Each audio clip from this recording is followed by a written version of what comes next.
Bharat Pankhania. He's a senior clinical lecturer at the University of Exeter Medical School. He joins me from Bath in the UK. Morning, doctor. Always good to speak to you. Monday is being called Freedom Day in England, the lifting of most restrictions. What do you make of it? Is it the right thing to do? Oh, as an infectious disease doctor, of course, I'm very concerned. People will accuse me of saying we want to have people in lockdown all the time. That is not true. What we want is for restrictions to be eased slowly and carefully and in a measured way. What's happening in the UK, in England on Monday is that we're not only removing restrictions, but we're removing all infection control measures as well. And that gives me a lot of concern.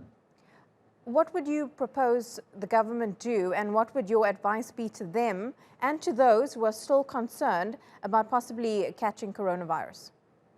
Well, it's very simple. So the infection control measures, such as wearing your masks and wearing good quality masks, wearing it properly, is a simple ask. So I would continue with such measures. I would also continue with measures such as avoiding crowded places. And certainly places like nightclubs, etc., are high-risk events and places. The other places, we can slowly, carefully, item by item, release the restrictions and watch how it goes. And if there is a uncontrolled loss of control over infections, i.e. case numbers surging high, we can apply the brakes. So what I'm saying is you slowly apply the brakes if needed, rather than go downhill without any brakes at all.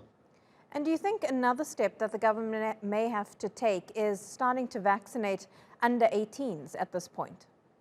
Oh, absolutely. And that is something that I and many of my colleagues have not had a good, proper answer for. So the United States, Canada, Israel, France, Netherlands are all immunizing 12 years and above. And it makes a lot of sense to immunize, to protect, to prevent the spread of infection, to prevent the emergence of long COVID in children who may not get severe disease, but they could get long COVID. So there are many, many reasons to immunize and protect, and we don't really know why the UK, England has not gone down the immunize 12 years and above route.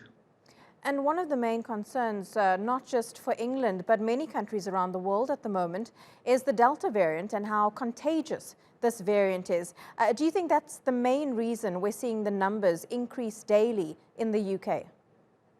Well, yes, it is much more infectious. So the Delta variant is about 3 to 4 times more infectious than the original Wuhan wild SARS-CoV-2 virus. And also, of course, there is that fatigue and people not taking precautions with wearing their mask, wearing it properly, mingling in crowds, etc. So really, it is a combination of two, which is one, we've got a more infectious variant on our hands. Two, we've got people dropping their guard. And three, people are falsely reassured that now that I have been fully immunized, I don't need to take precautions. All the makings there of a perfect storm. Always great to get your insight, Dr. Pankhania, speaking to us there from Bath in England. Thank you.